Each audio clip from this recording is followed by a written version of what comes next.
नमस्कार। आइए सुनते हैं मुंशी प्रेमचंद जी की लिखी कहानी एक आँच की कसर। सारे नगर में मासा यशोदानंद का बखान हो रहा था। नगर में ही नहीं, समस्त प्रांत में उनकी कीर्ति की जा रही थी। समाचार पत्रों में टिप्पणियाँ हो रही थी। मित्रों से प्रशंसापूर्ण पत्रों का तांता लगा हुआ था। समाज सेवा इसको कहते हैं। उन्नत विचारों के लोग ऐसा ही करते हैं। महाशय जी ने शिक्षित समुदाय का मुख उज्जवल कर दिया। अब कौन यह कहने का साहस कर सकता है कि हमारे नेता केवल बात के धनी हैं। महाशय जी चाहते तो अपने पुत्र के लिए उन्हें कम से कम 20,000 रुपये दहेज में मिलते, उस पर खुशामद खाते में। मगर लाला साहब ने सिद्धांत के सामने धन की रत्ती बराबर परवाह न की और अपने पुत्र का विवाह बिना एक पाई दहेज लिए स्वीकार किया। वाह वाह, हिम्मत हो तो ऐसी हो, सिद्धांत प्रेम हो तो ऐसा हो, आदर्श पालन हो तो ऐसा हो। वाह रे सच्चे वीर, अपनी माता के सच्चे सपूत, तूने वह कर दिखाया जो कभी किसी ने न किया था। हम बड़े गर्व से तेरे सामने मस्तक नवाते हैं। महाशय यशोदानंद के 2 पुत्र थे। बड़ा लड़का पढ़ लिख कर फाजिल हो चुका था, उसी का विवाह तय हो रहा था और हम देख चुके हैं बिना कुछ दहेज लिए। आज वर का तिलक था। शाहजहाँपुर के स्वामी दयाल तिलक लेकर आने वाले थे। शहर के गणमान्य सज्जनों को निमंत्रण दे दिए गए थे। वे लोग जमा हो गए थे। महफिल सजी हुई थी। एक प्रवीण सितारिया अपना कौशल दिखाकर लोगों को मुग्ध कर रहा था। दावत का सामान भी तैयार था। मित्रगण यशोदानंद को बधाइयाँ दे रहे थे। एक महाशय बोले, तुमने तो कमाल कर दिया। दूसरे, कमाल? यह कहिए कि झंडे गाड़ दिए। अब तक जिसे देखा मंच पर व्याख्यान झाड़ते ही देखा।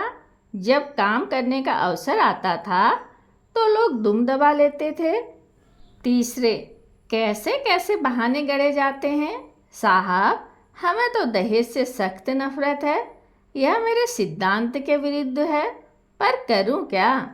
बच्चे की अम्मी जान नहीं मानती। कोई अपने बाप पर फेंकता है, कोई और किसी खर्राट पर। चौथे, अजी कितने तो ऐसे बेहया हैं जो साफ साफ कह देते हैं कि हमने लड़के की शिक्षा दीक्षा में जितना खर्च किया है वह हमें मिलना चाहिए, मानो उन्होंने यह रुपये किसी बैंक में जमा किए थे।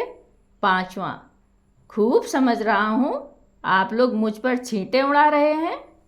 इसमें लड़के वालों का ही दोष है या लड़की वालों का भी कुछ है। पहले, लड़की वालों का क्या दोष है सिवाय इसके कि वह लड़की का बाप है।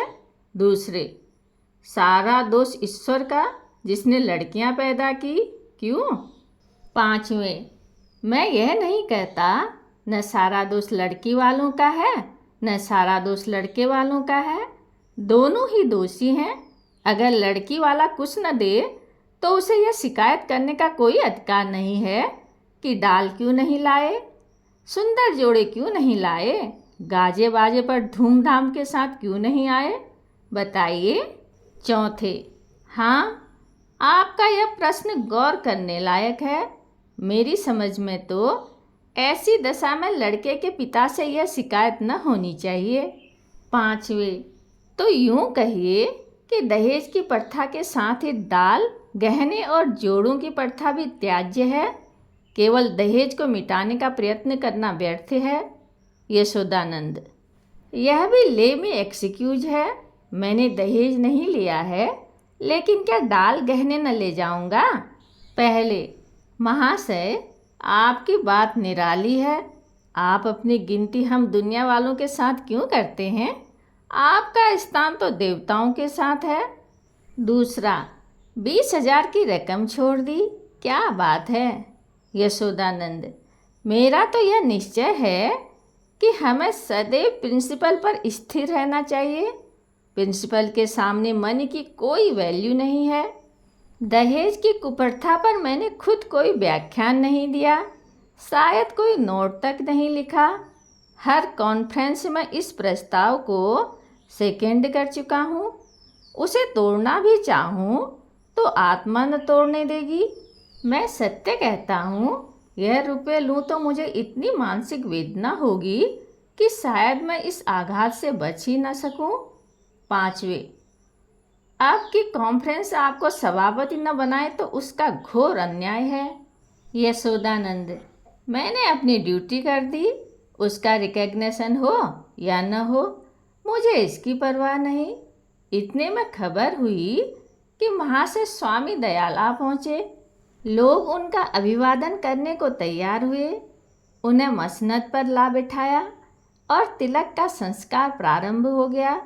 स्वामी दयाल ने एक ढाक के पत्तल पर नारियल, सुपारी, चावल, पान आदि वस्तुएं वर के सामने रखी। ब्राह्मणों ने मंत्र पढ़े, हवन हुआ और वर के माथे पर तिलक लगा दिया गया। तुरंत घर की स्त्रियों ने मंगलाचरण गाना शुरू किया। यहाँ महफिल में महाशय यशोदानंद ने एक चौकी पर खड़े होकर दहेज की कुप्रथा पर व्याख्यान देना शुरू किया।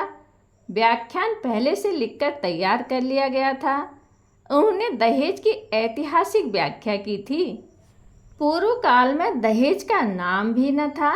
महाशयों, कोई जानता ही न था कि दहेज या ठहरोनी किस चिड़िया का नाम है।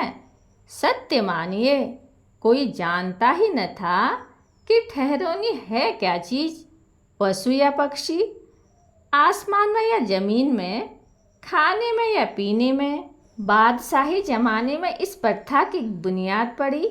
हमारे युवक सेनाओं में सम्मिलित होने लगे। यह वीर लोग थे, सेनाओं में जाना गर्व समझते थे। माताएं अपने दुलारों को अपने हाथ से शस्त्रों से सजाकर रणक्षेत्र भेजती थीं। इस भांति युवकों की संख्या कम होने लगी और लड़कों का मोल तोल शुरू हुआ। आज यह नौबत आ गई कि मेरी इस तुक्ष महातुक्ष सेवा पर पत्रों में टिप्पणियां हो रही हैं, मानो मैंने कोई असाधारण काम किया है। मैं कहता हूँ, अगर आप संसार में जीवित रहना चाहते हो तो इस प्रथा का तुरंत अंत कीजिए। एक महाशय ने शंका की, क्या इसका अंत किए बिना हम सब मर जाएंगे? यशोदानंद, अगर ऐसा होता है तो क्या पूछना था, लोगों को दंड मिल जाता। और वास्तव में ऐसा होना चाहिए। यह ईश्वर का अत्याचार है कि ऐसे लोभी, धन पर गिरने वाले, मुर्दाफरोश, अपनी संतान का विक्रय करने वाले नराधम जीवित हैं और समाज उनका तिरस्कार नहीं करता, मगर वह सब मुर्दाफरोश हैं, इत्यादि। व्याख्यान बहुत लंबा और हास्य भरा हुआ था। लोगों ने खूब वाह की। अपना वक्तव्य समाप्त करने के बाद उन्होंने अपने छोटे लड़के परमानंद को, जिसकी अवस्था 7 वर्ष की थी, मंच पर खड़ा किया। उसे उन्होंने छोटा सा व्याख्यान लिखकर दे रखा था।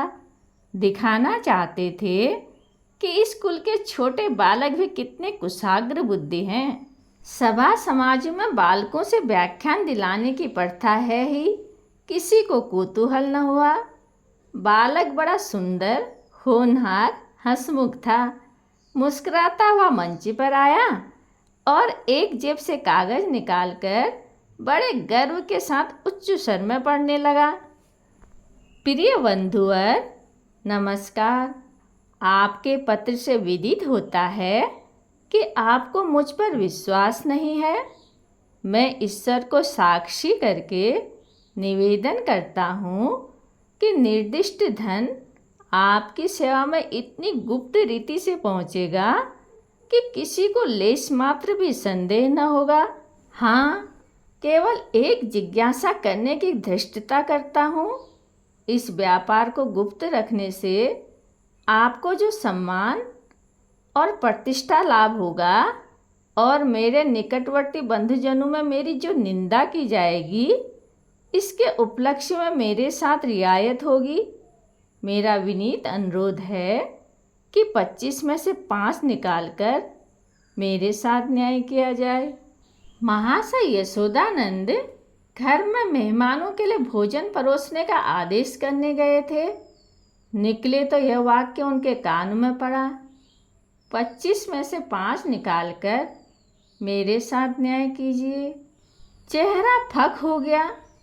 झपट कर लड़के के पास गए, कागज़ उसके हाथ से छीन लिया और बोले, नालायक, यह क्या पढ़ रहा है? यह तो किसी मुवक्किल का खत है जो उसने अपने मुकदमे के बारे में लिखा था। यह तू कहाँ से उठा लाया? शैतान, जा वह कागज़ ला जो तुझे लिख कर दिया था। एक महाशय, पढ़ने दीजिए। इस तहरीर में जो लुत्फ़ है वह किसी दूसरी तकरीर में न होगा। दूसरे, जादू है जो सिर चढ़ के बोले। तीसरे, अब जलसा बर्खास्त कीजिए, मैं तो चला। चौथे, यहाँ भी चलत हुए। यशोदानंद, बैठिए बैठिए, पत्थर लगाए जा रहे हैं। पहले, बेटा परमानंद, जरा यहाँ तो आना। तुमने यह कागज़ कहाँ पाया? परमानंद, बाबूजी ने ही तो लिखकर अपने मेज के अंदर रख दिया था। मुझसे कहा था कि इसे पढ़ना। अब नाहक मुझसे खफा हो रहे हैं। यशोदानंद, वह यह कागज़ था क्या सुअर? मैंने तो मेज के ऊपर ही रख दिया था। तूने ड्रॉअर में से क्यों यह कागज़ निकाला? परमानंद, मुझे मेज पर नहीं मिला। यशोदानंद, तो मुझसे क्यों नहीं कहा? ड्रॉअर क्यों खोला? देखो, आज ऐसी खबर लेता हूँ कि तुम भी याद करोगे। पहले, यह आकाशवाणी है। दूसरे, इसको लीडर ही कहते हैं। अपना उल्लू सीधा करो और नेक नाम भी बनो। तीसरा, शर्म आनी चाहिए। यश त्याग से मिलता है, धोखाधड़ी से नहीं। चौथे, मिल तो गया था पर एक आँच की कसर रह गई। पांचवें, ईश्वर पाखंडी को यूं ही दंड देता है। यह कहते हुए लोग उठ खड़े हुए। यशोदानंद समझ गए कि भंडा फूट गया, अब रंग न जमेगा। बार बार परमानंद को कुपित नेत्रों से देखते थे और डंडा तोलकर रह जाते थे। इस शैतान ने आज जीती जिताई बाजी खो दी। मुंह में कालिख लग गई, सिर नीचा हो गया, गोली मार देने का काम किया है।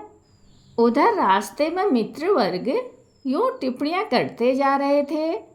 एक, ईश्वर ने मुंह में ऐसी कालिमा लगाई कि हयादार होगा तो अब सूरत न दिखाएगा। दूसरा, ऐसे ऐसे धनी माने विद्वान लोग ऐसे पतित हो सकते हैं, मुझे यही आश्चर्य होता है। लेना है तो खुले खजाने लो, कौन तुम्हारा हाथ पकड़ता है? यह क्या कि माल चुपके चुपके उड़ाओ और यश भी कमाओ। तीसरा, मक्कार का मुँह काला। चौथा, यशोदानंद पर दया आ रही है। बेचारे ने इतनी धूर्तता की, उस पर भी कलई खुल ही गई। बस एक आँच की कसर रह गई। कहानी सुनने के लिए धन्यवाद।